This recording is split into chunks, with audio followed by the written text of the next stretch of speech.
I think our main goal was to give families that were struggling with, serious mental illness real help and hope. We want to share that there are effective treatment options. They're not used as often as they should be, but when they are used and they're used correctly, there really is a high rate of response to them. That's the voice of Angela Brisbin, one of the producers of the new documentary, free for anybody to view, called Into the Light. Angela is our guest today, along with her son Michael, diagnosed with schizophrenia, and shares about his journey and his recovery as well. This documentary can change minds and change lives and give new hope. Welcome to our podcast, Schizophrenia, Three Moms in the Trenches. From the place where schizophrenia and real life collide. East Coast, West Coast, Middle America. With Miriam Feldman, Mindy Greiling, and Randy Kay. Welcome back. This is episode 94. After a bit of a hiatus, some of the moms have been traveling and some of them have been home watching grandchildren, but we know who's who. This is very exciting. First of all, I'm so glad to see you guys. It's, we text and we're in touch, but it's just really nice to all be here together in the same Zoom room. It is. So this episode is called Into the Light. Hope, Help, and Barriers. It's about a documentary that's been in the works for a long time, and we'll be bringing on two guests who are instrumental in this documentary and featured in this documentary, along with some other people you see here on the screen. And this is a very, very important film, and I want to give it as much exposure as possible. But before we do that, it's been a while. So can we just go around with a quick update as to how our loved ones are doing, or even just like what you did for fun in the 5 weeks? Mindy, why don't we start with you?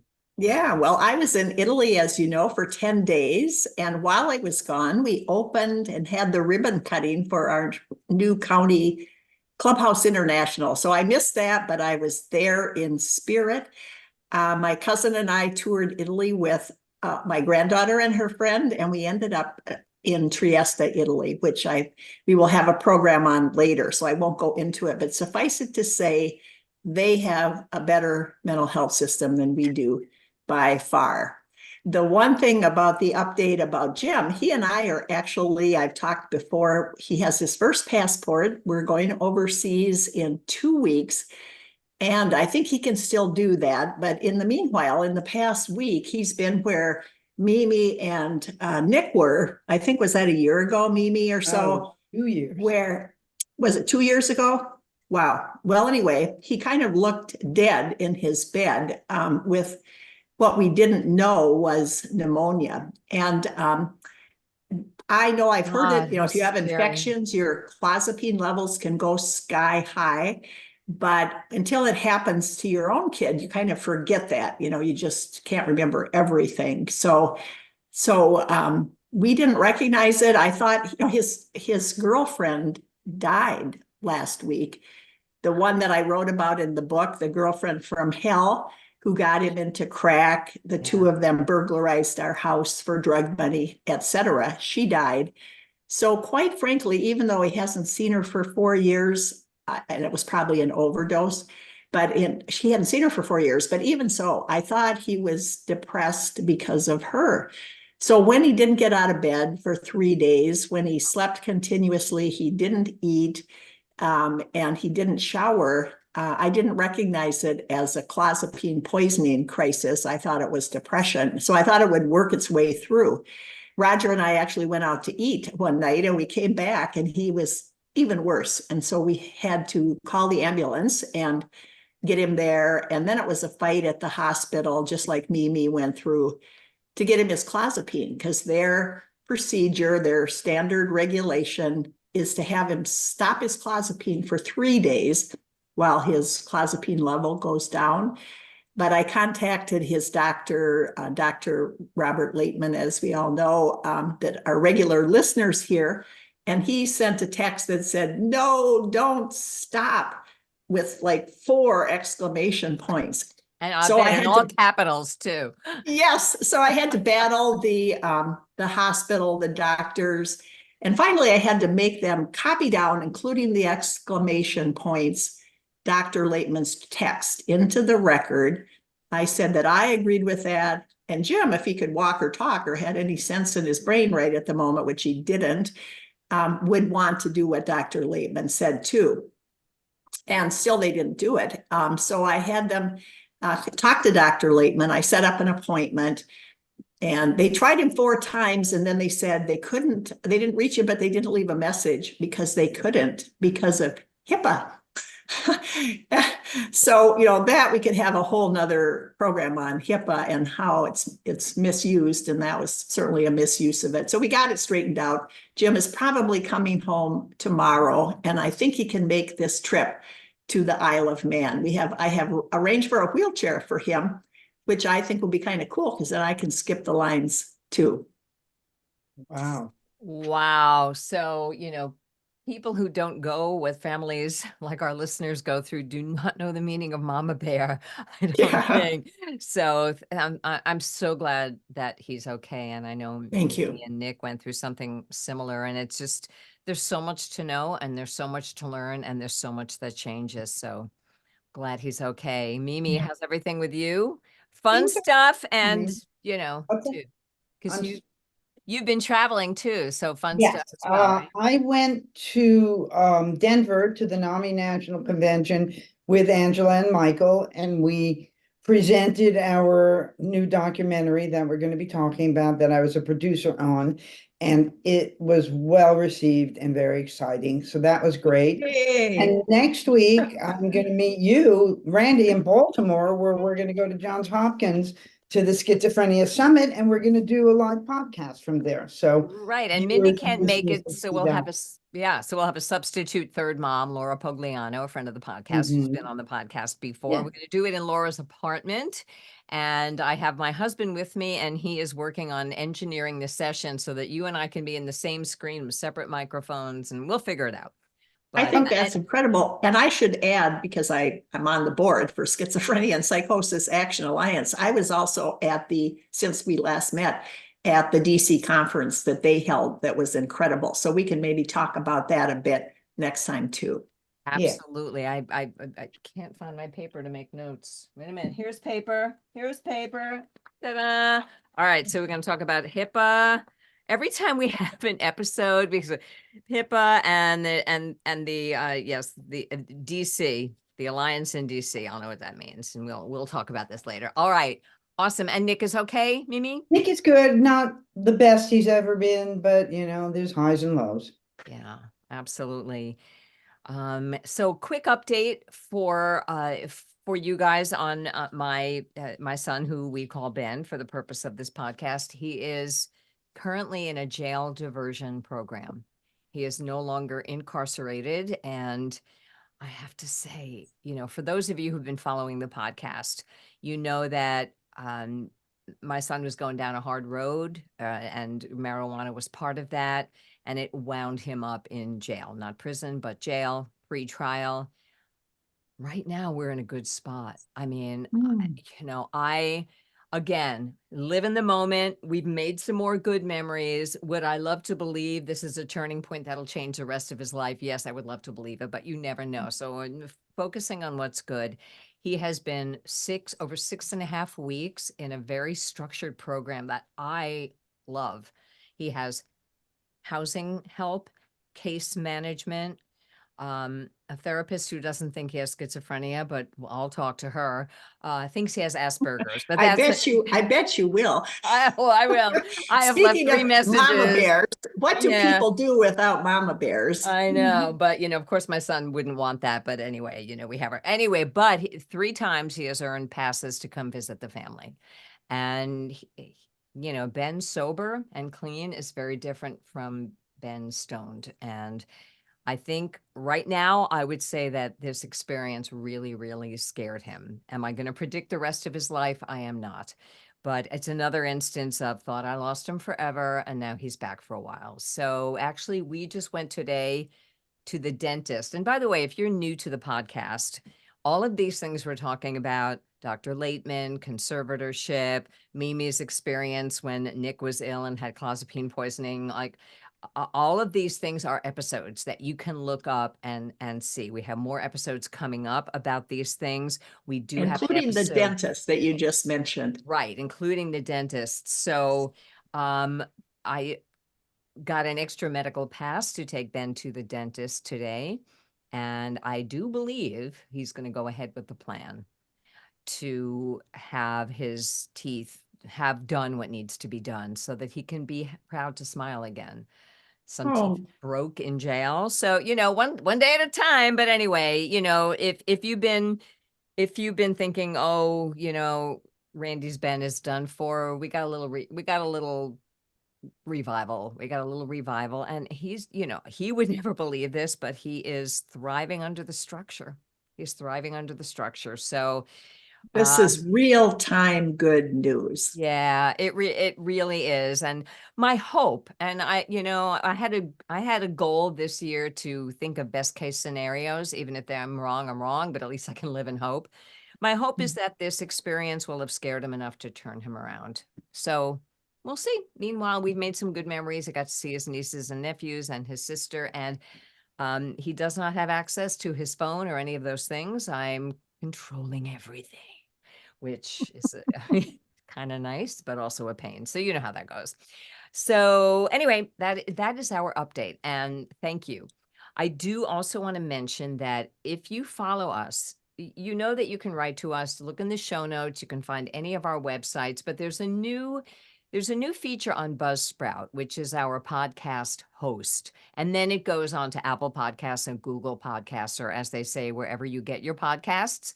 But on our Buzzsprout, Schizophrenia, Three Moms in the Trenches, there's a place where you can click in the show notes and write us fan mail, which we love. The only problem is we can't answer it. So all we can do is read a few on the air. And what I'd like to do is, you know, we've got about 6 pieces of fan mail, but I want to honor those who took the time to write. And so I want to do a shout out to a listener, to Victoria in Los Angeles, California, who said, I just discovered your podcast and it's been a lifesaver. She goes on to tell us her story, and we'll be, you know, be happy to talk about that. But just a shout out to a listener in Aurora, Nebraska, who says, I just want to say thank you for your podcast and the hope you share each time. I wish I had found your podcast sooner. I feel more empowered and able to feel hope where we are now with my son and his restoration of competency in preparation. And she also has a son who's incarcerated. But that people are finding hope, and I will read more next time, just, you know, does us Yeah, I have to tell you, Randy, at the NAMI convention, and Mindy too, I was a celebrity. I mean, people were coming up to me, are you one of the 3 moms? And one of the things they kept asking about is how Ben is doing. Oh, Yeah. So I'm sure everybody will be happy with the news today. yeah, good. So thank you for that. Yeah, and we'll see what happens at the Schizophrenia Symposium. And one of these days, the 3 of us will be in the same room in person. We will look for that. All right. So speaking of the NAMICon convention, and by the way, if you're listening and you don't know what NAMI is, it's the National Alliance on Mental Illness, and they just had their yearly convention, NAMICon, and we do have episodes on what helped us so much, especially the family to family educational series. So look for that episode as well. And in the Midwest, we say NAMI. NAMI. I think everybody says NAMI, but enough people say NAMI that I slips. I know it rhymes with mommy. NAMI mommy. Yeah, NAMI mommies. NAMI mommy. But of course, shout out to the dads. All right. So Angela and Michael, you can go ahead and turn your camera on. I want to welcome you. Thank you so much. Hello. So nice to meet you. Joining us today is Angela Brisbin and her son, Michael. So I'll tell you a little bit about each of them. And you guys are going to tell us about this documentary.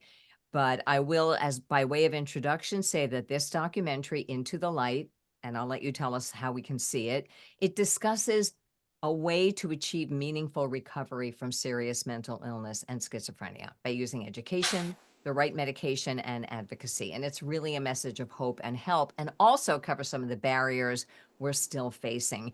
Angela is lead administrator for Team Daniel and the Clozapine Community Facebook group, and associate producer for the documentary, and a full-time nursing student getting a master's as a psychiatric nurse. That's going to be amazing. And Michael, you have been in meaningful recovery for 6.5 years from schizophrenia. Michael's a full-time college student working part-time as a campus librarian, some of my favorite people. He'll graduate with a Bachelor of Science in Social Work and a minor in psychology. So welcome to both of you. Thanks for having us. Yeah, thank you. We're honored to be on the show. We're honored to have you. So we could probably spend 45 minutes hearing Michael's story, but we want to aim toward the documentary. Could the two of you, I'm sure you've told your story a lot of times, could you give us like a 3 to 4 minute version of where you've been, Michael, and how you got where you are? Sure. Why don't I'll start and Michael can fill in gaps if he feels like I'm missing anything. So first of all, my father had schizophrenia, and he was diagnosed when I was little. And then my mother and I moved out of state. And so I would visit him in the summers, but I didn't see the progression of his illness. I just basically, my dad was worked full time. He was a teacher. He owned a big successful business, and he was, a wonderful father. And then all of a sudden I didn't get to see him anymore because his visitation was taken away. So I didn't see him from the time I was 7 until I was a teenager. And when I went to see him as a teen to visit, he looked like a completely different person. The medications and the illness itself had dramatically changed him. He was tall and handsome and healthy when I remembered him as a child. And then when I went back to visit as a teenager, he was, he had the shuffling walk that so many of the medications, do, and the rigid muscles and muscle atrophy, and he talked slow. He was just like a completely different. In fact, I didn't even, recognize him whenever I saw him. He looked so different. So when Michael began to get sick with, and he was developing schizophrenia, I didn't know the prodromal phase that they go through. We knew something was wrong because he was sleeping a lot. He seemed to be depressed. His personality started changing. He had always been real easygoing, very kind and considerate. He loved everyone. And then sometime during the beginning years of high school, he started becoming irritable. He started isolating. He was real negative. His cognitive function started dramatically declining. At 15, he had been offered a full-time scholarship to stop going to high school at his high school here in town and move to Northwestern University and earn a high school diploma and an engineering degree at the same time because his ACT scores had been so high from junior high. Wow. We knew something was wrong, but we had no idea what, but we thought he was depressed, or we just really didn't know, so we didn't even consider the scholarship. And by the time he was a senior, his ACT score had dropped 15 points. I mean, it was a dramatic drop, but we didn't know it was schizophrenia until after high school, maybe. Whenever he came home from college, he failed his first semester, and he came home from college. It was very odd too, because he was always in gifted classes, straight A's. For him to fail all of his classes was strange. We didn't really know what was going on. But we noticed that he was like covering his ears when the radio and the TV was on. And then he started having delusions, and he was vocally, talking about his delusions. And that's when we realized schizophrenia. Once he's, obviously he must have gotten schizophrenia. Like we didn't understand that it was a genetic illness. We knew that there was a risk of genetics, but because I didn't get schizophrenia, I assumed that I did inherit those genes. So I thought we were in the clear when we had kids. Of course. It's called normalizing. It's what all families do. Yeah, and you really, you think it's like rebellion. You don't really, you don't know what it is. You just know something's wrong, but teenagers go through things. So illicit drugs involved, Michael, or wasn't part of your beginning? Drugs? Yeah, like marijuana. Yeah, I had started smoking marijuana, and that's kind of where it started for me. I still had the prodromal symptoms without the marijuana, but when I started smoking, that's when it all really started for me. Yeah, he started smoking marijuana, what, right after high school? So Yeah. he was experiencing all of the prodromal stuff. And he was also kind of experiencing bipolar symptoms his senior year, like cycling and bipolar would get really tired and have a lot of energy and kind of making irrational choices. But the delusional stuff and the psychosis didn't start until after he started smoking marijuana, which it probably would have happened anyway because the illness was developing, but the marijuana stayed along and made it so much worse. Yeah, Mhm. and we have discussed that many times in episodes, and we'll devote a whole show to that at some point. So I'm sure there's a lot more you could tell me, and I would imagine the middle part of this story is trying various medications and they didn't work and they didn't, and then suddenly there was a turning point when you discovered clozaril. Is that Yes. too much of a jump to go to there? Because that's going to lead us into the documentary. No, I can do like a little summary. So yes, once we realized it was schizophrenia, over the course of a few years, he had hospitalizations, a suicide attempt. He had 13 different antipsychotics, lots of mood stabilizers, and nothing really seemed to help. He just got worse and worse and worse. So not only did his psychosis increase, but his cognitive function was had declined so much that like he couldn't read anymore. His vocabulary had diminished, like he wasn't sure what certain words meant anymore. Like he really was I mean, he just was not able to take care of himself at all. And not only that, he was not in reality. Mhm. And it was a really scary time, to know, like we were taking turns, like my husband and I, and then he has a brother and a sister.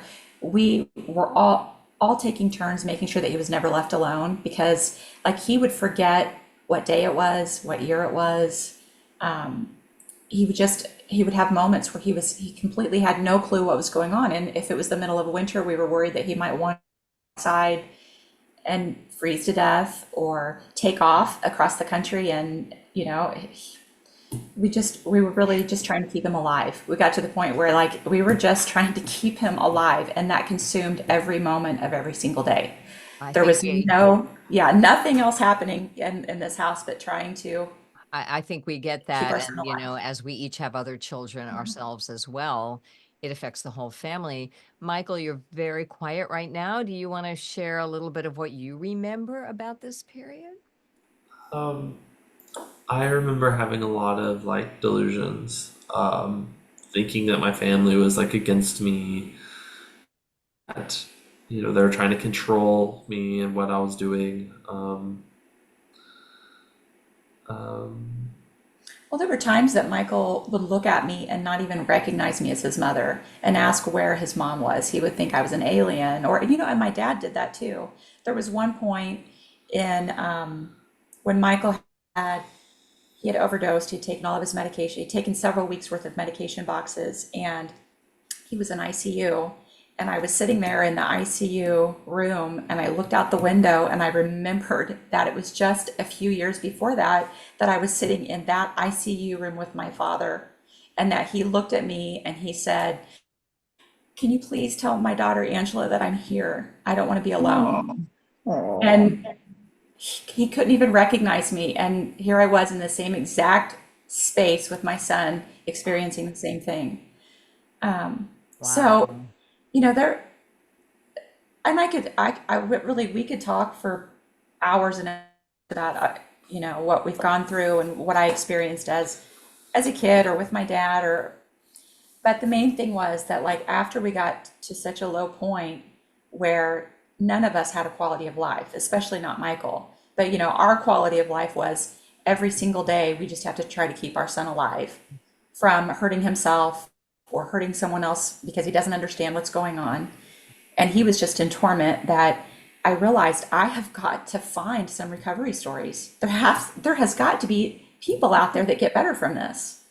And so that was like a turning point for me. I started searching for stories from people that had got better and had a decent quality of life. And the first one that I found was Bethany Iser, the Right. She's founder of been the on the Cures show. She's been on the Foundation. show. Yep. Yeah. And so then later, so that started my clozapine advocacy because she was taking clozapine. And I found a lot of recovery stories and really all of the people that were truly living a good recovery. I don't know about recovered, like they might still have symptoms, but they were able to live a meaningful life. And by meaningful life, I mean they're contributing to society, they're happy, they're pursuing goals and dreams. I mean, and as we've spoken before, there's levels of recovery. Not everybody gets to a master's degree. My son right now is calling, he still has dreams, so maybe he'll get there, but he's calling it rebuilding. That's what he's calling it. Yeah, exactly. I think it's like being able to live life and not be down in your room hiding under the blankets because you think that, something's going to get you. Michael still has symptoms, but he's able to still enjoy his life, pursue goals, dreams, and look forward to the future. But so everyone shared clozapine, and that's when we started our clozapine journey. Michael finally got started on clozapine, and he, from the very first day on the lowest dose, he started to get better. He wasn't recovered. It wasn't like it was an overnight thing, but he started getting better. And about a year into clozapine, we found Dr. Laitman's book, Meaningful Recovery from Schizophrenia and Serious Mental Illness with Clozapine. And that was kind of whenever we made connections with the Laitmans, and we began to travel to New York to visit, and we became part of Team Daniel. And it wasn't too long after that it was probably about a year after that or a year and a half, I started the Facebook group. Team So Daniel. you started that Facebook group? Yes. You started it? Yeah. Wow, because that is so incredible. I have sent so many people to that. All the other groups are gloom and doom and nobody seems to have answers. And that Facebook group just brings people to hope and advocacy, instead of feeling desperate. So thank you. I didn't realize that you had done that. That is incredible. And just so you know, if you're listening, this will be in the show notes, but the Facebook group is Team Daniel Running for Recovery, because Dr. Laitman's son, Daniel, has schizophrenia, and a lot of his treatment is through running, and Daniel runs and also is a comedian. There's also a website, teamdanielrunningforrecovery.org. So, and while we're here on the links, let's go to the documentary, which is if you want more of this story and more of stories like this and how clozapine or clozaril, depending on how you're framing it, properly administered can have such a good effect. The website for the documentary is intothelightmeaningfulrecovery.com. So why don't you tell us about the documentary, what it's about, and I'd love to know what the reaction was at NAMICon and elsewhere so far. And before we go to our guests, Mimi, I wonder if Mimi could give us like a thumbnail sketch of what she did, because Yes. that is like, you've been working on it for, it seems like a couple of years, and I'm not quite clear what you did, Mimi. Hasn't it, Angela? Almost 3? Yeah, we officially started taking notes during the Zoom meetings in May of 2021.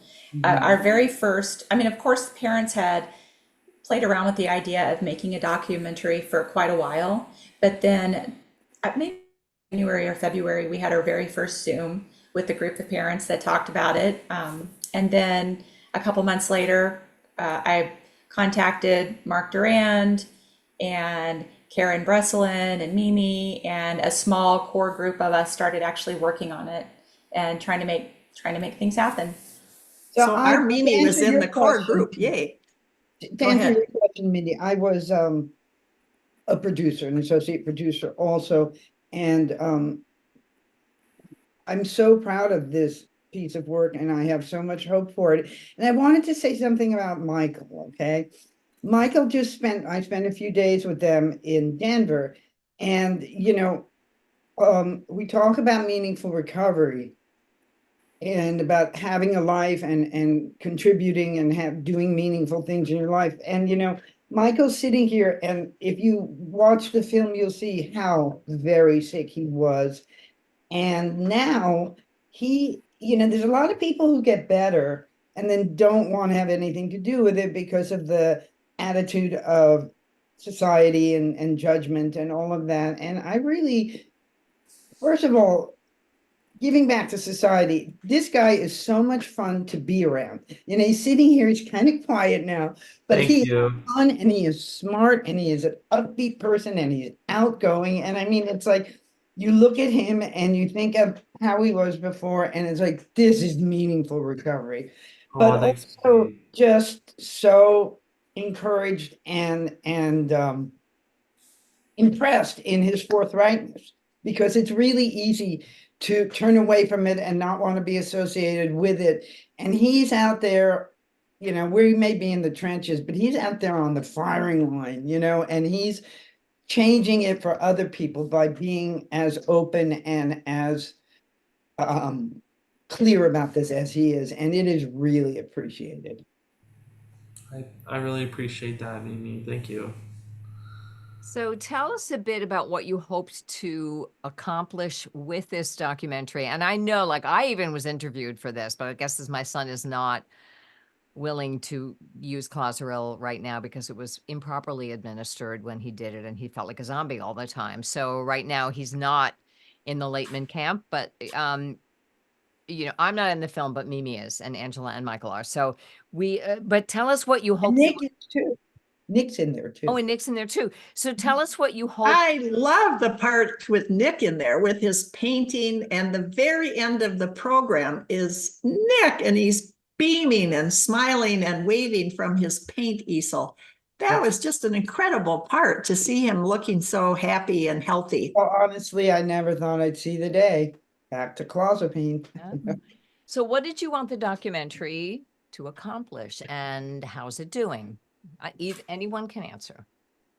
I think our main goal was to give families that were struggling with, serious mental illness real help and hope.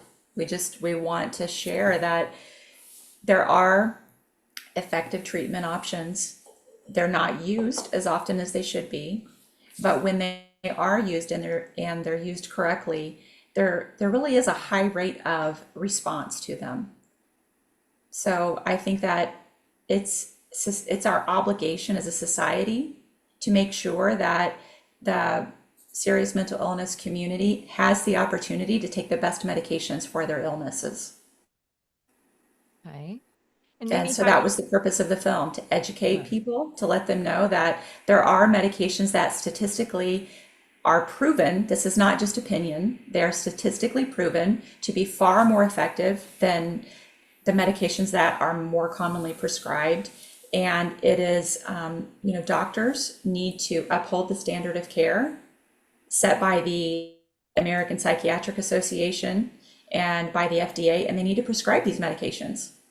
So why don't That's they? the whole purpose. Why don't they? What are the barriers? And I know I've seen the film. I love the film, and you'll tell us later how other people can see it. So what are the barriers that the documentary addresses? Why aren't they prescribing this? Well, honestly, I think the main barrier is that the way clozapine is being prescribed in the United States, there are a few other countries that are also requiring lab work, but like in the United States, there's monitoring involved with clozapine prescriptions. That patients are required to go to the lab, they monitor their white blood cells, they're looking for agranulocytosis, which is a critically low white blood cell count. But it's less than 1% of people. I mean, that's a very small percentage that are in danger of that. So yes, there's less than like even on Zyprexa. It doesn't make sense. So see the Angry Moms episode for that. I would add, it's a lot. they also diagnose it incorrectly, because my son was diagnosed with it, and then he was barred from taking clozapine for 16 years. And finally, he got to go back on it again after yet another suicide attempt. So I would say, if anybody any listeners has anybody diagnosed with agranulocytosis, make sure you get a lot more tests, not just one, before they pull you off of it and bar you from taking it. Yeah, but I think the biggest barrier is education. Physicians need to be educated. They need to learn more about clozapine. They need to go to the APA guidelines and look at them. They need to go to the clozapine patient insert and read it, because a lot of the ways that they're prescribing it is not even how it's supposed to be done. For example, the APA says there's no upper limit to dosage or serum level. There's no set upper limit, but yet for some reason the labs flag levels that go over 600. So then the doctor has to get a phone call from the lab in the middle of the night to that, and it's not even an accurate measurement based on what the APA says. So there's a lot of misinformation out there, which creates a lot more work for physicians, and it Have creates you seen, have you seen that it's the unnecessary same, similar across the country, or is it spotty according to state with less education in some states and more in others, or is it the same all over the I country? think it's pretty standard across the US. There's not enough education. I mean, I think that education about antipsychotics in general is, there's not enough coverage of it. Like, I'm in nursing school right now, and for example, my pharmacology class, I'd have pharmacology 1 day a week, but I have 2 days of cultural awareness sensitivity. I think that's extremely important information and it needs to be out there, but I think the nurses need to know about the medication that they're administering to their patients. Mhm. So I Michael, think, I think that clozapine oh, got off to a bad start. There were a couple studies very early on in the 60s that had some very bad results, and I'm not going to quote them because don't have all the statistics right at my fingertips. But and then it got this warning, and then there's the thing about granulocytosis, and if you consider what it takes to just get a person with schizophrenia medication compliant. And then on top of that, for the first few months at least, they have to have weekly blood work. It's almost impossible. I know Nick's first year of clozapine was a full-time job for me. I mean, that was all I did was manage Nick's clozapine, and fine, I'll do it. But most doctors don't want to take that on, especially psychiatrists who are going to have a patient they can administer or prescribe some other antipsychotic, and they see them once a month for 15 minutes and write the prescription and they're gone. And this is something that requires more holistic approach, at least Dr. Laitman's protocol does, a more holistic, a more overall wraparound approach, and it has results that are so far and beyond what we're seeing in the other ones. So we need to educate also the moms and the consumers that we need to demand this. They don't get to not give it to yeah. us. Well, and the thing, I think another misinformation out there is that clozapine has so many side effects, but the other medications don't. And that's just simply not true. right. It's That's just not that true. there are these Dr. Laitman and Dr. Mandel. For those who are listening that don't know who they are, they're a married couple. They were both internal medicine doctors who had a son that was diagnosed with schizophrenia at 15. And over time, they eventually took over his psychiatric care and started prescribing the medications for him. But what they're doing differently than a lot of psychiatrists is that they're actually managing the side effects that the antipsychotics cause. Those other antipsychotics cause side effects too, but unfortunately, psychiatrists they ignore them. They let their patients, they don't address the side effects. So the difference with clozapine and the meaningful recovery protocol is that we are addressing the side effects of the medications. We're addressing the body systemically. We're not just giving one magic pill and expecting it to take care of everything, when this is a brain illness that affects all the different regions of the brain. So That's well said. And this is such an important message. So I understand that NAMI did not select this for viewing at the convention, but I'm delighted you were at the convention. And then did you have other viewings in the area? And how did that go as far as people getting to attend them? Yeah, Well, and can I why do you just say think that NAMI didn't accept it? well, well, first of all, the version we gave them wasn't complete because we had to have it submitted, a few months before we were even done with the film. So I'm not really sure. I think maybe, there are a lot of pharmaceutical companies that support NAMI, and maybe to show this film that is primarily about clozapine may have been, they felt like that was just not appropriate, Okay. like they were showing favoritism over one drug compared to the other drugs. So I don't really know their reasoning, but I do know that Ken Duckworth, who is the NAMI National Medical Director, he is in our film, and we interviewed him, and he does support the use of clozapine. And I want to make a point that it's not that clozapine is a miracle drug and that clozapine is the only way. If someday another medication is created that works as well as clozapine, then we're going to be advocating for that also. But Right. to this point, unfortunately, there has never even been one other clinical trial or study that has ever, where clozapine has been outperformed.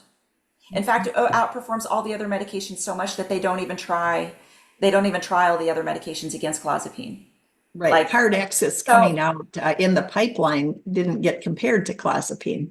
Right, so we don't know. We're hoping maybe that it'll be a great medication too. It sounds good. We're looking forward to finding out about it. It's not like, we are clozapine fanatics because it's clozapine. It's just we think that the best treatments should be tried earlier on, and they should be prescribed correctly. We So, talk about lithium. We talk about several other medications in the film too. right. The And thing is and that yeah. clozapine is regarded as the drug of last resort, and you have to, in order for them to even try you, you have to have what, two to three other antipsychotics have tried them and have them be non-effective. So if And you're if you're they actually held that standard up, that would be great. But they don't. Look at Michael. He took 13 other antipsychotics. 13. well, and can I And like just say also, my son Nick, we were 15 years into this before anybody even mentioned clozapine.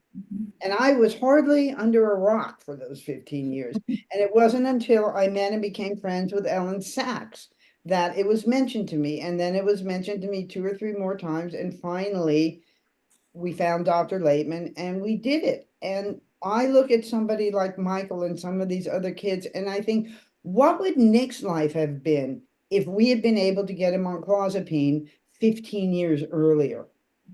He'll never get those years back. And not only not get the years back, the damage done to his brain. I think it is obscene that we are not trying this and using this on younger kids because it well, steals their life. think of all the money that would be lost to the big pharmaceutical companies if the most effective medication was used sooner.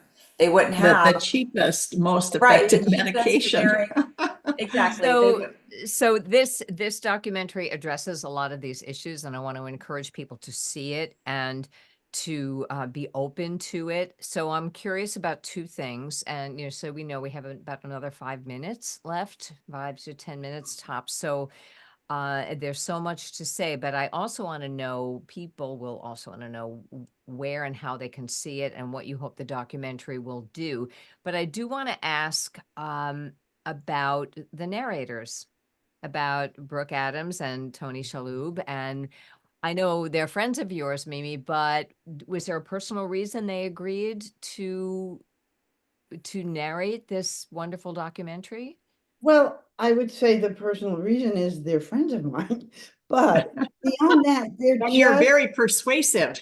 well, I didn't even have to be. I mean, that's who they are. They're people who are salt of the earth, care about people, care about the world, and do a lot of things to put their, action and their money where their mouth is. I could not be more admiring of a person about them. And also, they lived around the corner from us. Our families are very enmeshed. My two younger daughters were best friends with their two daughters, and they watched this happen over a period of all these years. They watched, the golden boy fall, and it broke all our hearts. And they watched what I went through, and they wanted to be part of this for those reasons, because they love Nick and because they care about people. I think Really that's a cool. fantastic reason. So where do you hope the document, or I want to know what people who are at NAMICon said they didn't get to see it, but they got to see, what did they see? If they stopped by your booth, did they see a trailer? Did they see, and what was the reaction from people that met you? Well, we had the video playing, so we had the video playing at the booth, and honestly, we had a wonderful response. We did. I We were think the most popular booth. yep, at our exhibit, we had the biggest crowd. Our people kept coming back. I think they could feel the love. Like we would have people stay. They would be hanging around for 40 minutes, they would leave, and I mean, a couple hours later, they're back. They're hanging out. Didn't we, Mimi? We had regulars coming back and just sort of.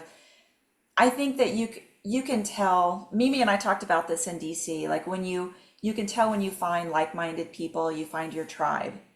And I feel like people were able to see that we did this work out of love and out of, we wanted to give other people hope and to give people a future, that things can get better.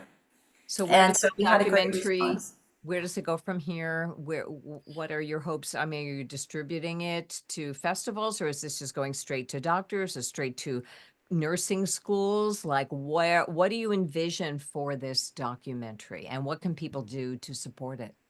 Well, we are hoping that people will share, share, share.